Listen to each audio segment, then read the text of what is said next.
Rolling. Here's my jewel. Can you please stop smoking that thing? That's another video. Hi everyone, it's Allie from Young, Dumb, and Sober. Before I introduce our very special guest today, I want to invite you to subscribe to this channel, like this video. Why would I like this video? I haven't even watched it yet. I have a very good feeling you're going to like it. Hit the bell to get notifications so every time we upload a new video, you are the first to know about it.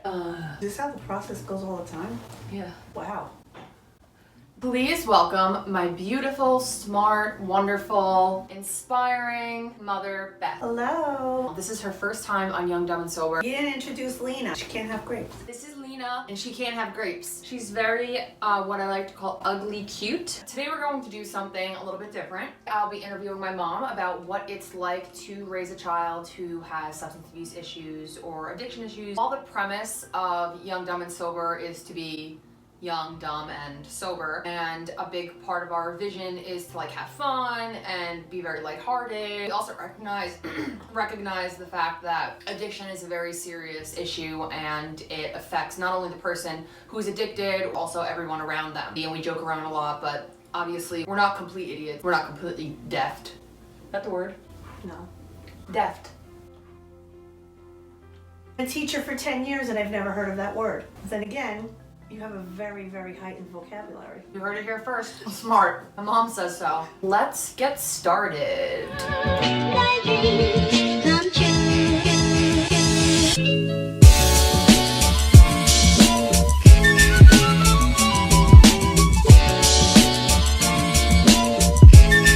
First, tell us a little bit about yourself. What do you do other than be the mom to the best kid ever? You are the best kid ever. I'm a former teacher. I taught kids with autism and then I taught special ed, and then I was offered a position as a preschool intervention referral specialist. I go into the preschools throughout the district and I coach the teachers on how to help the kids who are engaging in some difficult behaviors, having some trouble with their academics, and I give them strategies and just coach them on how to help the kids. Did I help you be used to difficult behaviors? Yes, but your behaviors were different. But still difficult. Yes. You've been sober for like 30 years. I would say when you were probably about 10, so I'd say about 20 years, I haven't drank. That's a long time. Do you think that addiction is a family disease? In this family it is. True. My dad was a gambling addict. My mom's dad was an alcoholic. I had an issue with alcohol probably from the time I was 14 up until the time I got pregnant with Allie. So I was about 19. After I had her, I would still go out at night and engage in those behaviors of staying out all night, drinking, to the point where I don't remember where I was, who I was with, where I fell, how, anything. I don't remember anything. Blackouts were just a pattern. If you've ever blacked out from drinking or drugs, answer the poll here, because I think that we're going to do a video in the future specifically about blacking out. My intent was not to just go out and drink. My intent was to go out and drink and get fucked up. Hell yeah. And black out. Hell yeah. And pick up dudes. Hell whatever. yeah. You would wake up the next day, you would crack up laughing about the things that you did the night before, but in retrospect, it was so detrimental to your health and so dangerous to your life, what you were doing. So much of that perpetuates the idea that it's fun and normal. If you're around people who also drink that way, nobody wants to look at it. Nobody wants to say, oh, this might be an issue. Right. So it's easier to laugh and joke and be like, wow, you were so bombed, you fell asleep at a basketball court and the cops had to drag you off. It truly happened to me. Then saying, hey, we're concerned for you. Even for me, when I would have that little inkling of, this doesn't feel right, like this isn't something that I should be doing. Right. For so long, it felt so much easier to just push it down and not say anything. When did you first suspect that I might have a problem? The night that I got the phone call that you had alcohol poisoning. And how old was I? 14. We went to this girl's house and it was just supposed to be, you know, a sleepover. It was January 21st and I went to a friend of mine's house. We were celebrating her birthday. I was celebrating her birthday. And I remember we got home, went to sleep. My husband woke me up, I guess it was about 1 in the morning. Police officer at Bayonne Medical Center saying that your daughter's here. There's alcohol poisoning.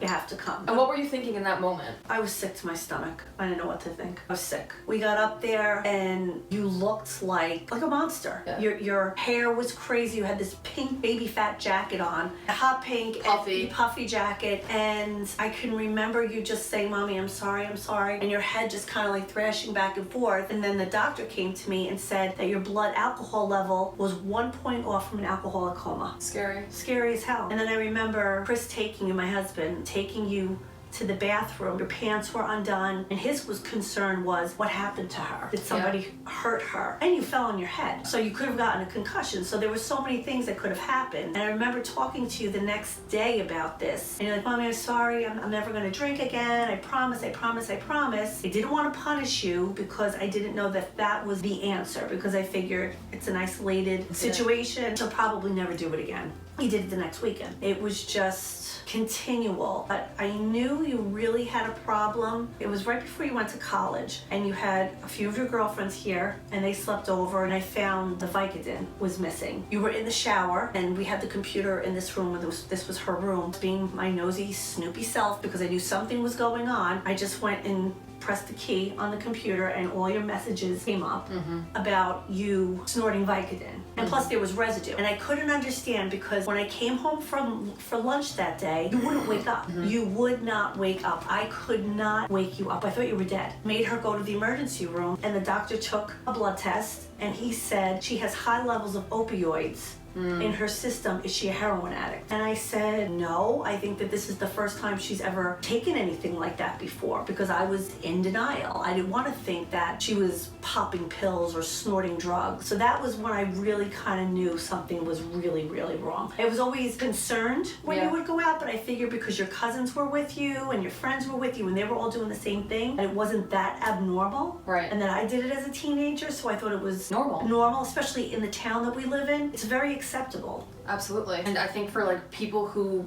grow up in environments like that or towns like that, it's so much more challenging, except the fact that they have an issue. Right. Because there very well may be people in your immediate circle who are worse than you. They might never get help, and you might never get help because they never got help and they were always worse. Right. It's very easy to say, well, I'm not doing coke every Tuesday night, I'm not drinking every day, I'm not snorting Vicodin, I don't have a problem. If anybody has a problem, it's this person next to me. So if they don't need help, then I certainly don't need help. A lot of the people that I ran with had similar drinking and drugging habits, but they didn't feel suicidal the next day. That's right. Depression didn't exacerbate. They didn't have this paralyzing anxiety. They didn't have to take drugs to come down from alcohol. You know, like they didn't have to do any of that because they didn't have as many mental consequences. Right. At what point did you feel like you needed to like address the problem with me? I felt for years I needed to address the problem, but I was afraid to. What were you afraid of? Admitting that my child was a possible alcoholic. When you were in college at Caldwell, when I started getting phone calls from the nurse telling me that you were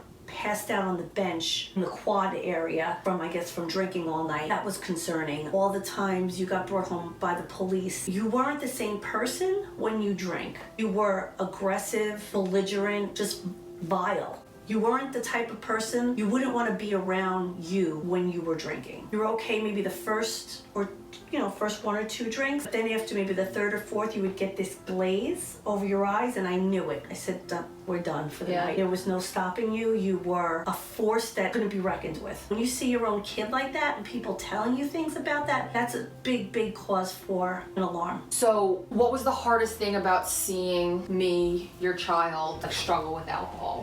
It's heartbreaking. You feel lost. You feel helpless. There's nothing you could do because so many things in your mind say to you, I want to address this, but I'm afraid to address this. I think a lot of the things that I did enabled her because I didn't set boundaries or consequences because it was too hard for me to worry about her response to me. At a point when she was in high school, we did get some help. I reached out to one of your counselors, and he was a crisis interventionist at the school. And then that started a whole span of therapy and medication and just one after the other, and nothing seemed to work. Right. So yeah, it's heartbreaking to see your child like that. Or even if you're the best parent and you have all the tools to give to your child, and it doesn't matter if you're rich or if you're poor or if you're dysfunctional or not dysfunctional, if your child's an addict and they're going to use, there is nothing that you can do about it. They have to make their own mistakes as much as it breaks your heart. Hopefully when they're ready, they'll get sober. Well, at what point do you think, because obviously you have to intervene for a little while, at what point do you say, all right, now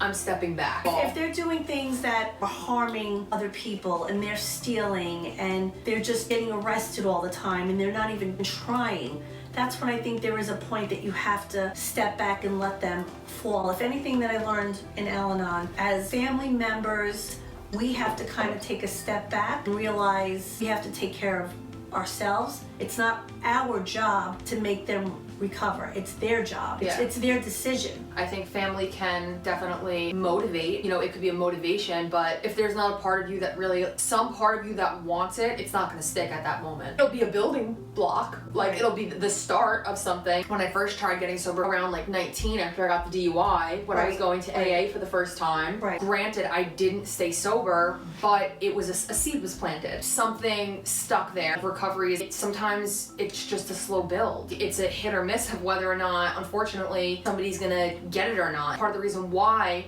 alcoholics, addicts, people with substance abuse issues are so grateful to be in recovery, because there is no distinguishable reason why I haven't died. There's just no reason for it. There's no explainable reason as to why I'm sitting here with my mother talking about this on a YouTube channel and somebody else who died of alcohol poisoning last week isn't. Did you ever suspect drugs to be an issue? The only time I thought about drugs was the time you took the Vicodin. I thought that was an isolated incident until you went to rehab and your counselor, Frank.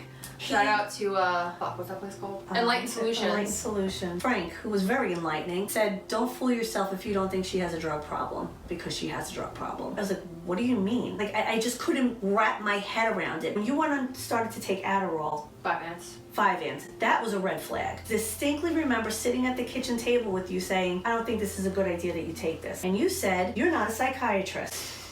When did you get your medical degree? And little did I know that you were Googling symptoms. But I do have ADD. You do, and I've known that since she's a little kid. When Frank told me that, I didn't know what to think. And he said, and don't be fooled, she is a good manipulator.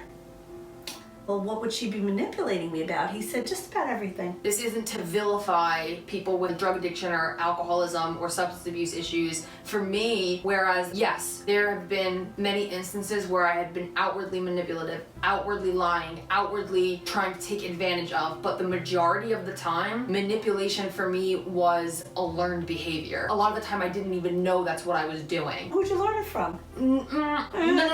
I mean, assert foot in mouth. I mean that it was a survival tactic for me. Oh, okay. It was a defense mechanism. There's trauma there. We learn maladaptive ways to live our lives. And this happens with people who tend to use drugs and alcohol because they're self-medicating. Like, I was self-medicating. I didn't know how to do life. Part of not knowing how to do life was not knowing how to navigate interpersonal relationships without manipulating, controlling, trying to possess. I still struggled with a lot of that stuff, romantically at least, up until very recently. You're not conscious of what you're doing for a lot of the time. When you're that deep in it, very difficult to look at yourself and to reflect enough to even say, oh, I'm being a manipulative, evil bitch. You're just trying to get by. You're just trying to get by the next moment. How did you handle situations I would get hurt? Panic. It was just sheer panic. Every time that you were in a relationship, that always made me feel better, because I knew there was someone taking care of you, which is not okay. It's not okay. That's fucked. Did my issues ever cause marital problems between you and Chris? We would have arguments because Chris would think like tough love was the best thing. She needs to be punished, or she needs the car taken away from her. And I would say no. And he couldn't understand. He's like, you baby her. She doesn't deserve it. She's not doing anything positive to earn Right. it. I mean, there were a few times he said she needs a fucking smack in the mouth. And I would say, you put your hands on my daughter, I'll give you a smack in the mouth. It never really caused issues. If anything, it probably brought us closer together when you got into rehab, especially because I saw how much he loves you, because any man that will travel to Atlantic City every single weekend and check on you and do all the things that he did for you because you were in recovery and he wanted to support you, just knew, can't be a better father than that. What was it like when I was in rehab? Peaceful. Your first night there, I was scared. I remember when you went in, I'm like, are you gonna be okay? And you were like, really, Mom? Do you really think I'm gonna be fucking okay? But all I kept saying is, she's gonna get better, she's gonna get better, she's gonna get better. And that was the first time I had a good night's sleep in 10 years. You sleep fine now? Oh yeah, I sleep fine now. Except when you call me at 11 o'clock to tell me something Stupid. random, and I still answer the phone and say, what's wrong? If I call at any time past 8 p.m. Hello? What's wrong? And I'm like, why does there have to be something wrong? The pattern I'm used to. Conditioned to believe that if Yes. I'm calling that something is wrong. That's a grandma thing too. Y'all are just neurotic people. If you could do one thing differently throughout the whole course of, in terms of my journey with alcohol and drugs and all that, what would you do differently? Nothing. Nothing. Mm-mm. Everything that happened brought you to where you are today. You're clean, you're sober, I'm proud of you, and that's all I could ask for. Yeah, and who knows, if you did one thing different, it might not have turned out that way. Right. I don't regret anything that happened because, first of all, A, I can't change it, okay? So there's no point in ruminating over the past. True. And B, you came out on top of the game, so... To close out the interview, one piece of advice would you give to parents who are either currently have a child who is in the throes of addiction or even getting sober? Just love your kid. That's it. Just love your kid. And they're struggling. They're not well. They don't want to be like that. And you can't do anything about it. You can't Right. change it. Right. But you could still love them and care for them and be there for them and be supportive. The manifestation of love is support. Right. Because you guys supported me so much throughout the sobriety process that I don't know if I would have been able to maintain it as long as I did, or that it would have gotten to the point that it's at now had I not had such a strong core group of people who were in my corner. And a lot of people don't have that. And I also think too, like when your child is in recovery, you have to set boundaries. Would you suggest trying out like Al-Anon, or are there any books? Oh yeah. Actually, bought this book. It's called Sober. A mother and a son and his struggle with addiction and her struggle with his addiction. Anita Devlin. She's very active in the sober community. She's a huge activist for mothers. I literally finished this book in 2 days and I hate to read. Story of addiction told by a mother and her son. I will link this in the description below. That's another thing too. I'm in a few support groups on Facebook. One of them is Families Fighting Against Addiction. We'll link that below too so you guys can check it out. And what's this one? This I suggest to everybody, especially if your child is, or your partner or somebody that you love is in the beginning stages of sobriety. One Day at a Time in Al-Anon. It's very informative. It's a little... Religious? Not religious, chauvinistic, actually. Fair. It's old school. The sentiment and the meaning behind it, you can interpret it how you want. Like any 12-step book, Right. it's about you're gonna have to make adjustments with the language because Right. it was probably written at a long time. ago, right. Yeah. But the basis for it, it works. It's to pretty much take a step back from the addict in your life and to really take care of yourself. Things may not work out as I want them to, but my point of view changes when I thought I wanted changes too. My ultimate contentment does not depend on having things work out my way. We may think we can change the things around us according to our desires, but when a solution does come, we find it was our desires that had changed. That's a nugget right there. And I also suggest that you go to meetings with your son or daughter. If they're in a 12-step program. If they're in a 12-step program and if it's an open meeting, because I learned so much from those meetings. You look at the world a lot differently and you empathize more. Hope that you enjoyed this interview and that hopefully, you got something from it. Leave a comment below. We'd love to hear your experience, relationship between addiction and mothers and daughters and fathers and sons. Sharing is great for recovery. If there's any other topics that you'd like to see me and my mom discuss, let me know and we'll have her back on the show. At this point, all I can say is love your family and subscribe to my channel. Hit the bell, comment, like. It's been real. It's been fun. And it's been real fun. I'm good at this. You're great at it. Don't do drugs. What are we gonna do? My dreams